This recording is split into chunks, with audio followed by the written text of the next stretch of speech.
पावसामुळे इंद्रायणीला पूर आलाय। परिणामी सध्याची पूर परिस्थिती निवळेपर्यंत श्री संत ज्ञानेश्वर महाराज पालखी प्रस्थान सोहळ्याला आळंदीमध्ये येण्याचा प्रयत्न करू नये असं आवाहन करण्यात आलंय। वारेकऱ्यांना तातडीचे आवाहन। पंढरीच्या वारीवर मोठं संकट।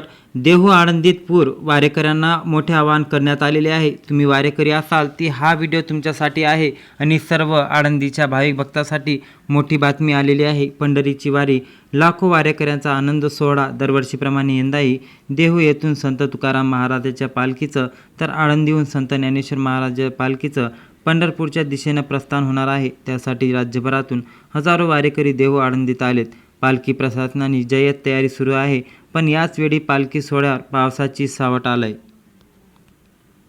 गेल्या 4 ते 5 दिवसापासून मुसळधार सडसडणाऱ्या पावसामुळे इंद्रायणी नदीला पूर आलाय। त्यामुळे इंद्रायणी नदीवरचे पूल पाण्याखाली गेलेत। म्हणूनच वारीसाठी देहू आळंदीत येणाऱ्या वारेकऱ्यांची मोठी गैरसोय होते। देहू आळंदीत वारेकऱ्यांसाठी तयार करण्यात आलेल्या वेगवेगळ्या सुविधा सुद्धा पाऊस आणि इंद्रायणीच्या पुरामुळे बाधित झालेल्या आहेत।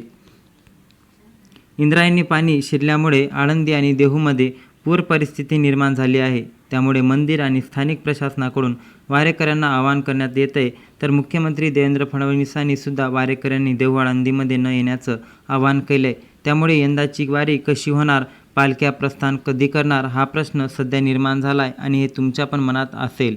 इंद्रायणी नदीला आलेल्या पुरामुळे देहू आणि आळंदीतील सध्याची परिस्थिती नेमकी काय आहे, वारेकऱ्यांना नक्की काय आवाहन केले जात आहे, पालखी सोहळ्याचं काय होणार आणि गेल्या 2 ते 3 दिवसापासून सतत सुरू असलेल्या पावसामुळे पुणे जिल्ह्यातल्या मावळ आणि घाटमाथ्याच्या परिसरात मोठ्या प्रमाणात पाणी साचलंय। मावळ, खेड, जुन्नर, पिंपरी चिंचवड, लोणावळा येथे झालेल्या पावसामुळे अनेक रस्ते पाण्याखाली गेलेत आणि सर्वांना याचा त्रास सहन करावा लागत आहे। याच प्रमुख कारण म्हणजेच की इंद्रायणी नदीला आलेला पूर। गेल्या 2 ते 3 किंवा 4 दिवसात झालेल्या पावसामुळे इंद्रायणी नदीचे धोक्याची पातळी ओलांडली आहे। माळवातील मुसळधार पावसामुळे वडीवडे धरणातील पाणी साठ्याची वाढ झाली आहे। सोमवारी सकाळी 11 वाजेपर्यंत धरण 89.40% भरले। त्यामुळे सकाळी 8 वाजल्यापासून धरणाच्या सांडपाण्यावरच्या दरवाजातून इंद्रायणी नदीपात्रात 5925 क्युसेक पाण्याचा विसर्ग सुरू करण्यात आल्याची माहिती पाटबंधारे विभागाने दिली आहे। त्यामुळे सकाळी 8 वाजल्यापासून धरणाच्या मांडव्यावरच्या दरवाजातून इंद्रायणी नदीपात्रातील 5925 क्युसेक पाण्याचा विसर्ग सुरू करण्यात आल्याची माहिती पाटबंधारे विभागाने दिली आहे। इंद्रायणी नदीतील पाण्याचा विसर्ग सुरू झाल्याने इंद्रायणीच्या पाणी पातळी झपाट्याने वाढ झाली आहे। इंद्रायणीतील रौद्ररूप धारण केल्यामुळे ठिकठिकाणी जनजीवन विस्कळीत झालंय। आता इंद्रायणी नदीच्या काठावर देहू आणि आळंदी ही दोन्ही तीर्थक्षेत्र आहे आणि त्यामुळेच ही बातमी तुमच्यासाठी महत्त्वाची आहे। दरवर्षी आषाढी वारीसाठी या दोन्ही ठिकाणी राज्यभरातले लाखो वारकरी येतात। यंदा देखील वारेकऱ्यांसाठी देहू आणि आळंदीमध्ये मंदिर आणि स्थानिक प्रशासनाकडून जय्यत तयारी करण्यात आली आहे। 7 जुलैला देहूवरून संत तुकाराम महाराज तर 8 जुलैला आळंदीवरून संत ज्ञानेश्वर महाराज यांच्या पालखीचं पंढरपूर येथे प्रस्थान होणार आहे। या पालखी सोहळ्यासाठी इथल्या धर्मशाळेमध्ये मोठ्या प्रमाणावर वारेकरी जमलेले आहेत।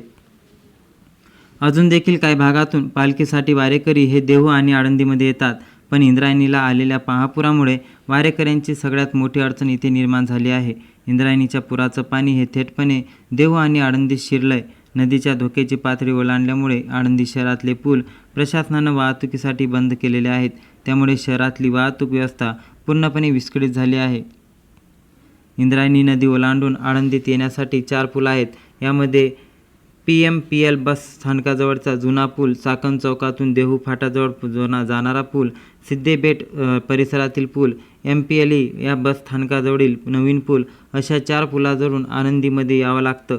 पण आता हे 4ही पुलावरून इंद्रायणी नदीचं पाणी वाहत आहे। या पाण्याचा प्रवाह इतका जास्त आहे की त्यामुळे आळंदी नगर परिषदेने सुरक्षिततेच्या कारणास्तव हे पुलं बंद करण्याचा निर्णय घेतलेला आहे।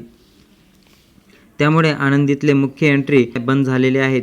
तसं कोणी हा पुलावरून जाण्याचा तसं इंद्रायणी नदी पात्राकडे किंवा नदीच्या काही ठिकाणी जाण्याचा प्रयत्न करू नये असं आवाहन सुद्धा नगर परिषदेकडून करण्यात आलं की मौजे, जांभोवळे, सुंदुबरे, सुंदवडी, देहू, आळंदी ते तुळजापूर पर्यंतच्या सगळ्या नदीकाठच्या गावांना सतर्कतेचा इशारा देण्यात आलाय। पण नदीच्या आलेल्या महापुरामुळे मुळात आळंदीमध्ये आलेल्या हजारो वारेकऱ्यांना मोठा त्रास सहन करावा लागतोय।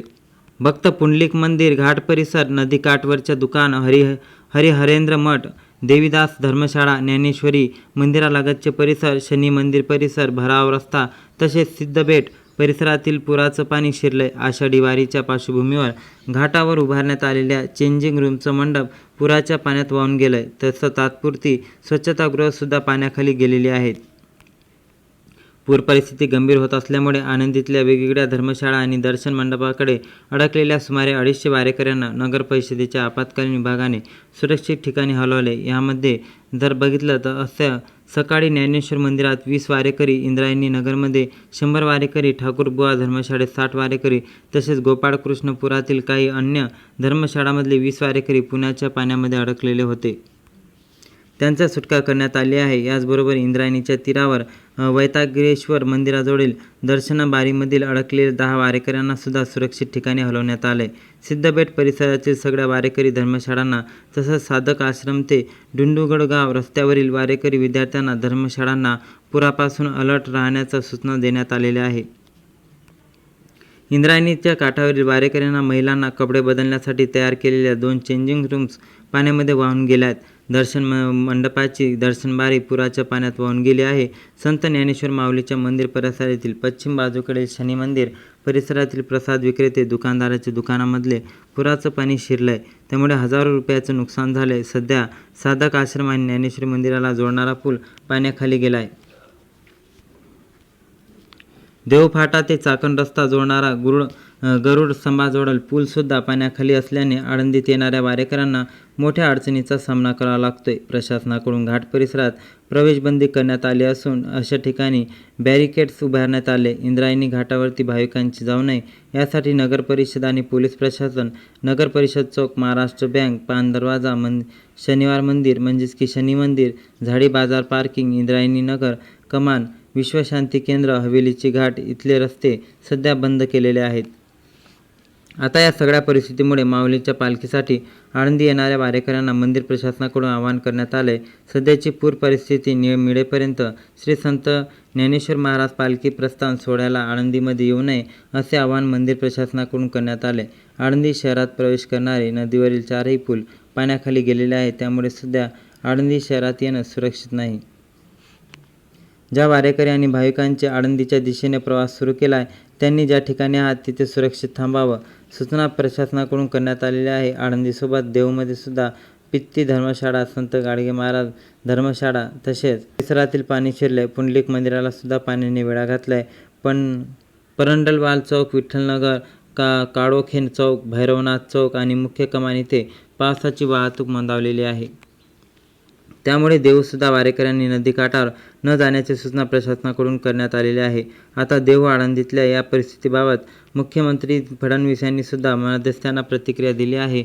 वारी हा 10 जुलैपासून पुण्यात पोहोचणार आहे. आळंदी आणि देहूवरून आपण पालख्या पुण्यात आणू, पण वारेकऱ्यांनी देहू आळंदीत न जाता पुण्यात यावं. जिथं जाणं धोक्याचं असलं वारेकऱ्यांनी पुण्यात येणं जेणेकरून वारी सोहळा सुखरूप पार पडेल अशी विनंती मुख्यमंत्री देवेंद्र फडणवीस साहेबांनी यांच्याकडून करण्यात आलेली आहे. त्यामुळे आता वारी सोहळ्याचा काय होणार हा प्रश्न निर्माण पडला. सगळ्या सोयीसुविधा आणि व्यवस्था असतील देखील मुख्यमंत्री आणि प्रशासनाने केलेले आहे असे देखील त्यांनी म्हणलेले आहे. पण या पावसाचा वारीच्या परंपरेवर कोणताही परिणाम होणार नाही. वारी सोहळा नक्कीच नेहमीप्रमाणे आनंदात पार पडेल असा विश्वास व्यक्त केला आहे. त्यामुळे 7 ते 8 जुलैपर्यंत देहू आळंदीवरून निघणाऱ्या सर्व पालख्या सोहळ्यांना तिथे सध्या उपस्थित असलेल्या वारेकरी सहभागी होणार आहे. पण राज्यात इतर ठिकाणी आलेले वारेकरी मात्र देहू आळंदीत न जाता पुण्यात यावं, तिथे जाऊन वारी करावी आणि मुख्यमंत्री आणि प्रशासनाकडून करण्यात आलेले हे सगळ्या परिस्थितीबाबत तुम्हाला काय वाटते, तुमचे मत काय आहे? प्रतिक्रिया तुम्हाला कमेंट बॉक्समध्ये लिहून कळवा आणि अशाच शांतीपूर्ण व्हिडिओसाठी आपल्या चॅनलला नक्की सबस्क्राईब करा. आणि जय हिंद, जय महाराष्ट्र. धन्यवाद.